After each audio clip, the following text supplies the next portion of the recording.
It's actually been quite a while since you've seen the studio. Let's take a look. In you go. Oh, I didn't see these. Yeah, that's the new goldfish one I set up, and I've put floating plants in it now as well. Oh no, it's going around in a circle. Yeah, we'll go. Like this.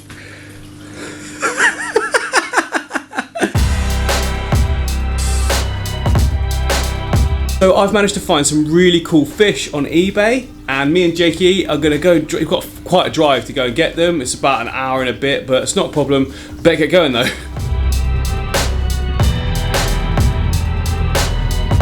Right, hang on. So we've got a fish, look, they're back there in that box, and I've not looked at them yet. I've just paid the money, and now we're going to go back home. I don't want to spoil the surprise. We want to put them in the tank, don't we?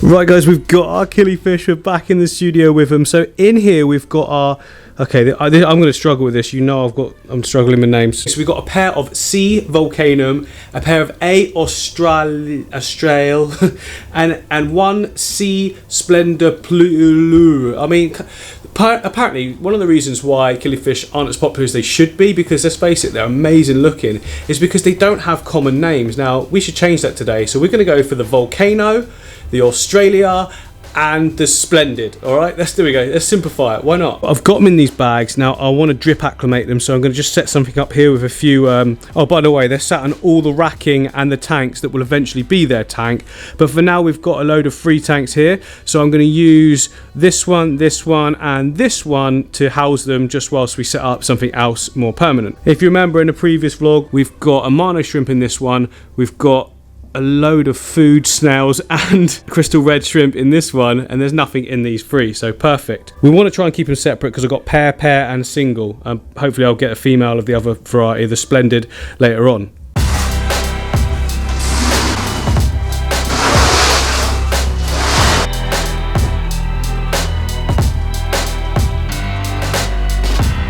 Oh my gosh, I just caught a good glimpse of the fish then, just for the first time, and they look absolutely stunning, even though there's no proper light on them, and they're just in the bag. Oh, I don't know if I'm going to well, I'm going to show you properly in a minute. Anyway, I need to open each bag and then just drip acclimate them. So you just put a piece of airline hose into the water. All these temperatures are exactly the same, by the way. The tanks are the same, so I'll use the top one to get the siphon going. Bring the water down into each and every one. Let the drip sort of just fill them all up a bit more, and then after it's like sort of done a 50-50 amount of water into the bag, we could take them out and put them in their new tanks. Click subscribe.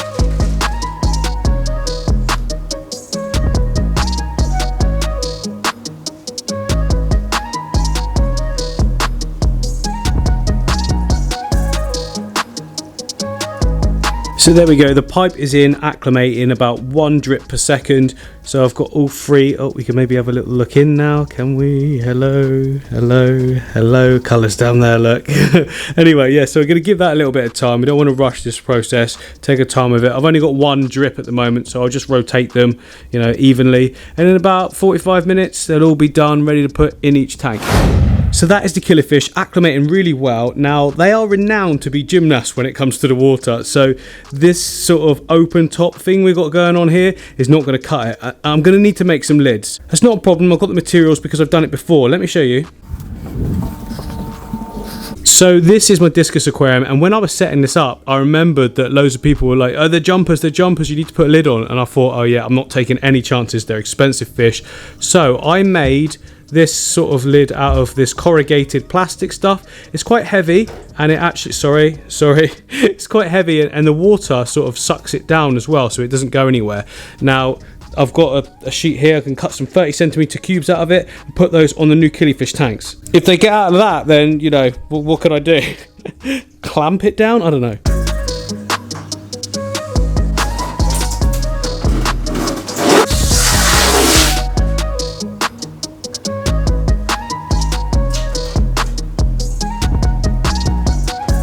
And there we go, happy with that for now. You know, just using spare materials, there's nothing wrong with that at all. Yeah, it's a bit shiny on the top, but you don't look through the top, do you? You look through here, and it's working a treat. And the killifish are now fully acclimated, so we can put them in. Oh, exciting. So first of all, we're going to go with the Australia type. This is the lyretail or the lyretail. Look at those in there, you can see that there's some colour in, aren't you? Oh, come on in. Right, I'm aware that this is taking longer to just put them in the tank than I thought it would. But that's because I'm nervous. I don't know why. Maybe it's because I've wanted these fish for a long time and I finally got them.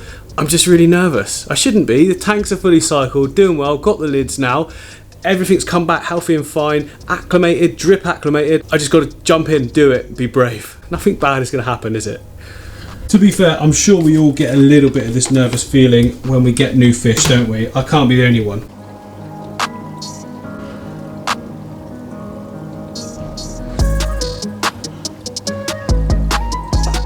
Oh my goodness, guys, are you actually kidding me? Look at how good they look. Look at that male, the red. So this is the Australis lyretail or lyretail. I'm not sure how you pronounce that either. All I know is that this guy is insane. Look at the colours on him.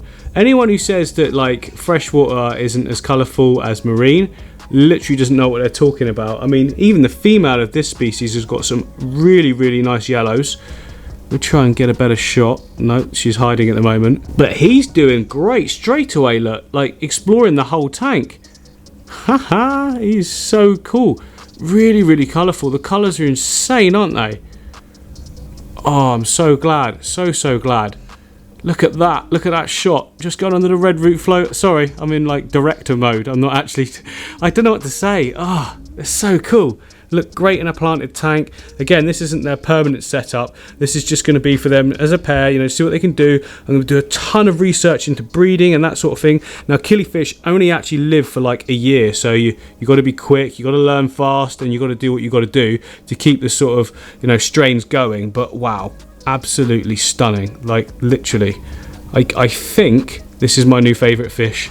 I know I say that a lot, but this, look at it. You can see why. I've wanted them for so long. I really, really want the clown ones as well. But, you know, I'm going to look into that for a later date. But look at him. I can't stop saying that. Sorry, guys, if that's getting annoying. But, whoa. I'm just so overjoyed. Okay, let's get the next ones in.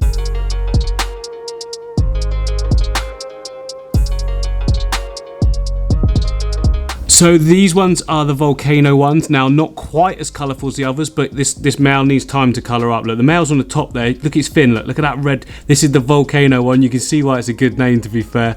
Volcano Killy, you're having it. That's what you got. Female right next to him. Oh, look, staying as a pair. They're so cool, aren't they? I love the way their fins move. Really, really nice fish. Again, I'm going to give this one a bit more time to colour up, but it's happening now, actually. I think since I put them in, those reds and yellows are actually starting to show through a lot better already. There we go, look. Oh, go on then, do that flare up again. There we go, wait. Okay, next one, final one, the male.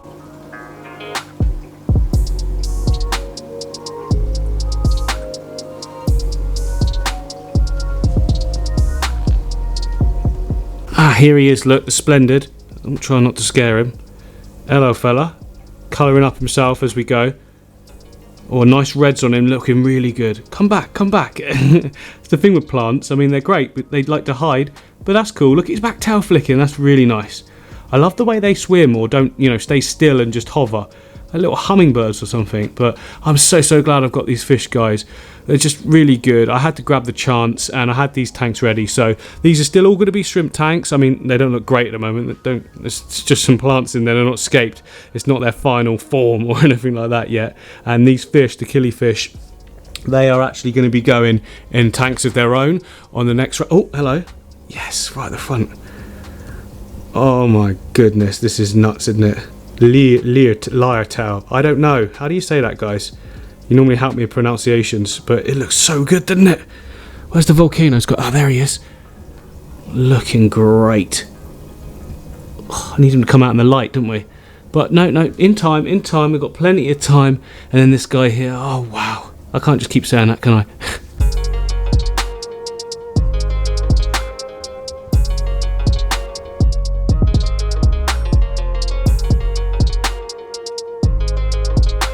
So I'm going to be trying to find a female for the Splendid, because obviously he's in here on his own. That's not very nice, is it? But tracking these little guys down is very hard, so I'll go back to the breeder and just ask, you know, inform me if you get any females coming from the batch of eggs and that, because obviously they're not going to want to sell me their last females if the new eggs don't have any. I mean, it's highly unlikely they wouldn't, but it's a possibility, isn't it? And as a breeder, you don't want to give away your stock to, you know, it's like a taxi driver giving away their taxi. You just wouldn't do it, would you? So the killifish is pretty amazing. Did you know that in every warm-bodied place of water on Earth there is some kind of species of killifish? I didn't know that at all. I didn't know they were that sort of available in nature. Is available the right word?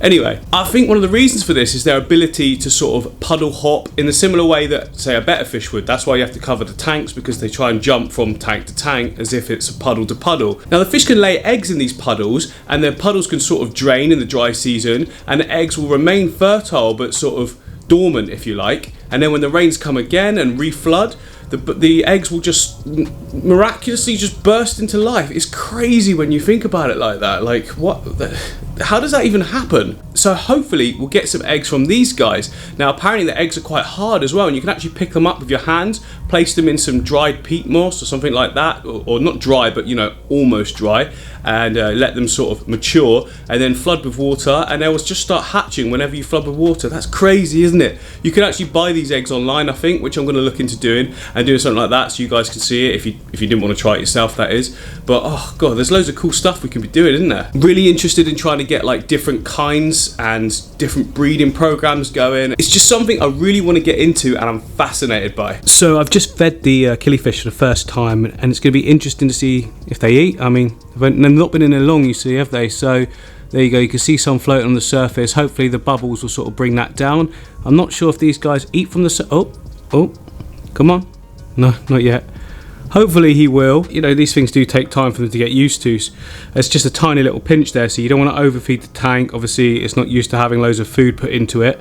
Just got to take our time with these kind of things and just build everything up gradually. You don't want to cause an ammonia spike by putting a ton of food. Oh yeah, by putting a ton of food in that he's not going to eat. But he looks interested. He can sense, I think, that there's something there. Come on, buddy. There we go. Yay, he's eating it. Yes. Okay, what about the female? Where is she? What's she doing?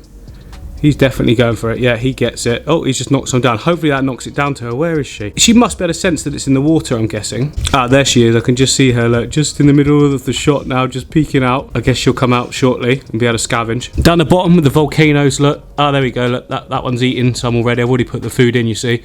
So that's the female. I haven't seen the male. He keeps hiding, but I did get worried and go in there and move some plants around. He is in there. I might actually cut back on some of the foliage in the volcano one because it's quite sort of dense. I can't really see a lot what's going on as well. But the female's good. The male will be there. He'll be eating somewhere. And then this is the splendid one, obviously, right next to it. I've just fed this tank as well. But again, I did get worried and move all of these plants out the way to check. But he is in there. He's just hiding. But then we can't be too fussy, can we? I've literally only just put them in. So we've got to give them a little bit of time to get settled. But saying that, the Australia male is always at the front. When I come in the room even, comes straight to the front of the glass. So he's awesome. So as always, guys, we've got loads and loads to come. So if you haven't already, click the subscribe, click the like button. I will see you on the next one.